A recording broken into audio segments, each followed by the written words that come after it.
5 feminine ways to keep a man's interest. In this video, you will discover what to do and what not to do in order to actually make sure that you're not going to lose the man's attention or that you end up giving your power away and it fizzles out in the relationship. But that instead, he continues to pursue and adore you. Hey, I'm Antia Boyd with Magnetize Your Men, and together with my hubby Brody, we've been helping thousands of successful women all over the world to get the loving long-term relationship they desire fast. So let's go ahead and dive right in. The first feminine way to keep a man's interest is the cliffhanger effect.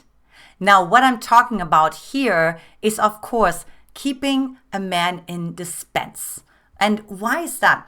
Well, because there is a part inside of our brain that wants to predict what happens next. Now, if you open a loop, let's say you go on a date with him, or let's say you have a phone conversation with him, that's called opening the loop, but then you don't close it. So you're actually the one who leaves the phone conversation first. And he has to wonder, oh, why? Why is she leaving the phone conversation first? Or why is she excusing herself from the date first? So there's this open loop, this cliffhanger that makes the man wonder, like, what is she up to? Like, where is she going? And so it keeps this man intrigued. And because of that, he's continued to pursue you, call you, text you, think about you as well. Now, the cliffhanger concept, of course, comes from advertisement. You know, as you may have known, you watch your favorite episode of The Bachelorette or of one of your favorite shows, and what happens next? Right before you find out who got the rose or who won or who's going to get eliminated, what happens? Bam! Advertisement. I'll see you in a few minutes. Hang in there. And this is basically the same that you do with a man. The next feminine way to keep a man's interest is own your shadow. Now, this is actually a much more complex topic. I do want to address it though, because it goes a long way and it gets you results fast. Why is that? Well, let me first tell you what a shadow is. Essentially, we all have sort of ways where we criticize ourselves or we judge ourselves. Now, for some of us, this can be you don't want to be called selfish because maybe you had a narcissistic mom the way I did. Or maybe you don't want to be called a bitch, right? Because you don't want to come off as aggressive like maybe your dad was the whole time. Or maybe you don't want to be called heartless, or you don't want to be called, like, really fill in the blank. Whatever causes shame inside of you, which means a reactive pattern, because that's exactly what you don't want to be called, that's what's called a shadow. Now, what's so powerful about owning your shadow, meaning that if somebody were to say to you, well, you're such a bitch, that you can actually say, thanks for noticing. Because you have a positive relationship to this word, as opposed to you had before a negative relationship. That, of course, doesn't make you manipulable, right? Like, nobody can really manipulate you because, like, so what? You know, yes, I can be a bitch at times. And just side note, the reality is we can all be a bitch at times. And this is just the truth. We all have all parts inside of ourselves. The question is just, are they going to end up being expressed or not? But we all have the capacity to do it, more or less. So this is number one, to actually owning that you have this inside of yourself. Now, the other piece also is by you actually owning. For example, I'll give you the story when I started owning, like, being selfish, because my mom would say, you are so selfish, because she knew she could gaslight me with that. I don't know if you remember, but narcissists love to gaslight other people. So if you have a narcissistic mom, she liked to gaslight you. Now, why is that? Because then she doesn't have to justify why she's actually selfish. So she turns the tables. Now, because this is happening, right, you can actually set yourself free. Because what happened is when I started to transform my connection to my shadow and no longer judge myself for it, but to actually say, hey, I feel confident with being called selfish. My mom could no longer manipulate me. And of course, the same is true with a man. So a man could also no longer manipulate me. Let me give you a story. When I met this guy 13 years ago, because I know shadows is like a little bit of an interesting concept, but 13 years ago, I met this guy, and no, it was actually, yes, 13 years ago, and met him online, and we started dating, and one night, he told me, you kiss too much. Like, you're too affectionate. Now, one of my shadows was, like, I don't want to be too much, right? Like, and some of you may actually relate to that. And so because of that, I normally would have had what's called a shame shield come up. Now, this term actually comes from Brené Brown, who's the shame researcher. But instead of a shame shield coming up, like saying I'm going into defense, I'm protecting myself, I'm saying, well, what about you? You're also not exactly not affectionate, or, like we sometimes attack someone again when they make us feel embarrassed, right? Or we say, oh, no, I didn't. I'm not that affectionate anyways. I'm not that much interested in kissing anyways. So you go into denial, which of course I also didn't do that either. What I really did was like, I didn't really say anything, because I'm like, okay, it's kind of you telling me I have blonde hair, which is true. I have blonde hair. I don't know what to say about that. I mean, I guess thank you, right?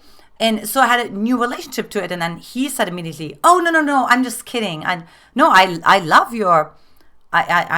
I love that you hug, and I love that you kiss, right? So he continued to pursue me even more than he had before, because he's like, wow, this woman has some guts to hold her own when I challenge her. Because the reality was, and this is like a little bit complex again, right? But the reality was that he actually felt a little uncomfortable in how close we had gotten. And so then his pattern was to make sort of like a comment, like a sarcastic comment or an ironic comment, to kind of create some distance between the two of us. And so how this particular man did that, said by saying, you kiss too much. So when you can hold yourself in that moment, he's going to admire you beyond belief. The next feminine way to keep a man's interest is support his goals. Now, this is actually like, you'll see it's like pretty self-explanatory. But, sometimes you can potentially maybe not be so supportive of his goals. And so that's when it becomes a challenge, because of course, like it explains already what it is. But how do you stay authentic to yourself? How do you stay true to yourself when you potentially don't support his goals, right? Or maybe you don't care about it. Like maybe, he has like a goal to go to the, the world championship of soccer or something like that, right? And maybe you have like no interest in sports. Now, what's important is to discover like why is that important to him. So if you understand the value underneath it, how does it make him feel, it's going to be easier for you to support it. Because let's say maybe you have a certain hobby and maybe he could care less about that. I think there's this really interesting story in Why Men Love Bitches, which is of course a best-selling book. And this particular woman was into Tupperware parties. Now, was that man particularly interested in Tupperware parties? Absolutely not. Obviously he had way better things to do. But because he saw how passionate this woman was and how much life force energy came out of her when she was talking about her Tupperware parties and who was coming and how excited she was and the newest launch that happened with it and so on. He's like, I gotta have more of this, right? I want to have a piece of this delicious pie. It feels so good inside of my body, inside of my nervous system, to have this woman talk about this Tupperware party. So the same is true when it becomes supporting of his goals. Now, the other piece I also want to mention is what can sometimes get in the way of you supporting his goals is because it may make you feel inferior. But it may make you feel like, wow, he's already so successful, and unconsciously, I want to feel a little bit more superior. And I've experienced that a little bit with my own parents as well, how they played that game with each other, right? And then how the one person kept themselves in a superior position is by almost like diminishing, right, the meaning of the goals of the other person. So you want to make sure that's not the case as well. And you want to continue to validate yourself and focus on your own hobbies and really think about, well, what would be my goals? Like, what would be, if anything was possible, what would I want to do? Because oftentimes when we get potentially a little insecure, when somebody has accomplished something that we haven't, or something like this, it's oftentimes because there's this inkling inside of ourselves that wants to do that too. This is saying, you spot it, you got it. And I just talked about the shadow. So this is the opposite of the shadow, but same concept. But you see it in another person, you admire it very much, but instead of being envious about it, really find what it is inside of yourself that you want to do that makes you feel that fulfilled, or makes you feel that powerful, or makes you feel that inspired, or fill in the blank. Now, the next feminine way to keep a man's interest is speak less, feel more. I have a saying that goes like this: a queen holds. Here's what happens on a nervous system level. A lot of times when you speak, you may speak because out of anxiety, because you want to fill in the gap, because it feels uncomfortable to be, and it's definitely unconscious too. So that was a Freudian slip. For sure, it's unconscious. That was a good reminder. Thank you, God. But you feel uncomfortable being in the unknown. And because you feel uncomfortable in the unknown, you like to almost like talk it out. But what's interesting about that is there's almost a part inside of you that you give away. And why is that? Well, because it's almost like it's not processed yet, if that makes sense. So oftentimes when we verbalize something, we're actually still finding ways to find the right words to make sense out of things. So it's not quite cooked yet, if that makes sense. And then because it's not quite cooked yet, what you communicate is not as potent, and it doesn't quite completely land the way you wanted it potentially to land.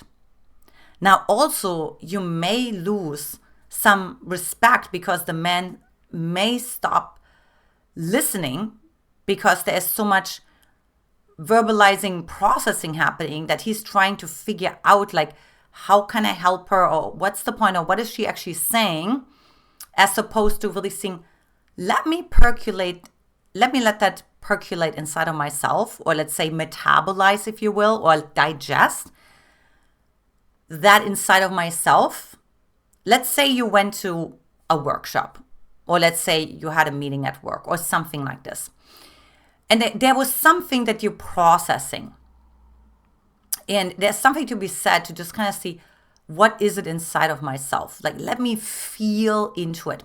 So instead of talking and kind of like spinning out and actually leaving your body and actually feeling less and actually being less connected with yourself, what this is suggesting is that you actually connect more with yourself by speaking less, because you're feeling more, right? In other words, when you feel more, you're not distracting. When you're speaking, you can sometimes distract, you can hide from feeling uncomfortable, you can hide from feeling kind of, insecure potentially, and continue to talk and justify and things like that. And this is a totally unconscious pattern. Now, you may have met a woman where you may have gone to a party, or you may have gone, maybe you know somebody at work, where you just wonder, like, she has something. I don't know what it is. Like, she's something. She's something she's holding, or some secret she has inside of herself. And I tell you what, the only quote unquote secret that she has inside of herself is that she holds. And she's very intentional when she speaks, because she has a lot of processes going on inside of herself. And she lets that organize itself inside of her first. She's also feeling comfortable, feeling uncomfortable, or feeling angry, or feeling confused for a while, or feeling disorganized for a while, or feeling whatever emotions come up inside of her, like she feels safe to feel them, right? And so how do you learn to feel safe with an emotion is, well, you have to start to feel it, right? You have to start letting yourself feel it and just practice.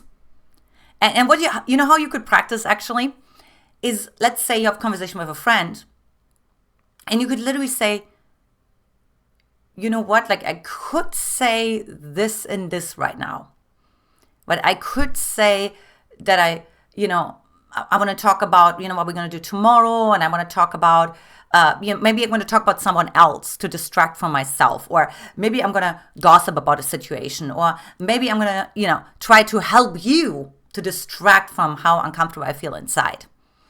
And what this is suggesting is actually saying, yeah, exactly. Now you're actually telling the truth by actually feeling into yourself and not going into any other coping mechanisms anymore. So I hope that's helpful. Like, let me know in the comment section, because again, this is a complex topic, and I'm happy to do follow-up videos on this as well, for sure. And the next feminine way to keep a man's interest is embrace the unknown. So picture this. You're on a date. Let's say you said something.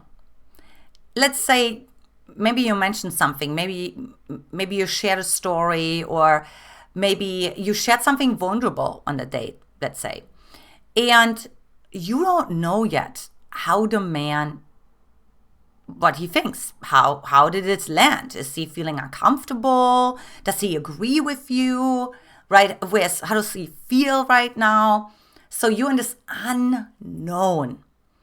And what happens is, when we're in this unknown, we usually want to get away from it. Like just what I was explaining in point number 4. And what I'm actually saying is that, like, embracing the unknown, being the unknown, like feeling, breathing, if you have to, instead of, like, let's say laughing. A lot of times you can laugh when you feel uncomfortable. And the reason why is because the body inside wants to release tension. So there's actually tension happening. You know how the tension happens? Is because you say something, you feel uncomfortable, and then you kind of hold your breath. And then because of that, everything retracts and everything gets tight and everything gets tense. And then, so that the laughter releases that and makes space. However, that actually takes away from your true power, because it's actually not authentic in that moment. The truth is, you couldn't hold that tension inside of yourself, and you wanted to release it as fast as possible. Instead, what you could do instead is actually take a breath. Or you could say, wow, that wasn't easy for me to share. And then take a breath. Something along those lines. And I'm certainly not suggesting for you to share your deepest, darkest secrets or anything like that. But it could be just something so little. Maybe you just talked a little too long, and now you judge yourself to be selfish because one of your parents is a narcissist or something like that. It can be something so simple. You see, it's never really about the big things, but it's about the small hinges that oftentimes swing the big doors. That's where actually, like, the biggest breakdowns happen, is actually with the small distinctions, just the small things that we don't do in the right way.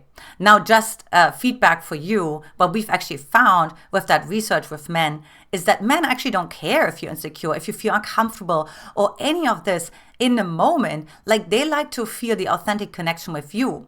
However, what they do mind is when you hide it, when you try to laugh it away, when you try to justify it away, when you try to talk it away, because they wonder, why is she doing that? Like, is this bad? Like, is she not trusting herself? So when you embrace the unknown, it's another thing would be, let's say you send a text message to a man and let's say he doesn't respond right away. What do you do?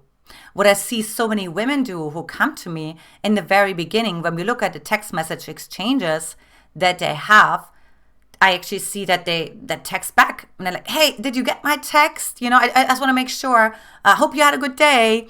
And so on. And then, oh, now I need to send another text because now it's awkward. And before you know it, you're in this downward spiral. And what I'm suggesting is to say, okay, embrace the unknown. You sent a text message. Okay, now you're in the waiting. And what can you do in the waiting? Right? You can actually learn to see what is coming up inside of myself in that moment, right? Oh, I feel inadequate because what if I said the wrong thing? What if he's never gonna text me back? Maybe you start to feel panic. Maybe you want to actually do a release. Like, maybe you want to scream into your pillow, right? It could be something that's a little bit more embodied. It could also be completely mental and overthinking and overanalyzing as well. So all of this is totally normal when you're on your journey to embrace the unknown. So as you can see, a big goal here is to actually break through unconscious patterns that you are running that keep you actually in this sort of being taken advantage of or taken for granted kind of zone, as opposed to being cherished, being adored, and being pursued. Next, if you haven't yet, take our free love quiz and free virtual coaching session to get a loving, long-term, and committed relationship that you desire to have fast without loneliness, frustration, and attracting emotionally unavailable men by simply hopping over to getlovequiz.com, or you can also pop here below into the comment or description section and click the link there. I had so much fun, lots of love, and I will talk to you soon.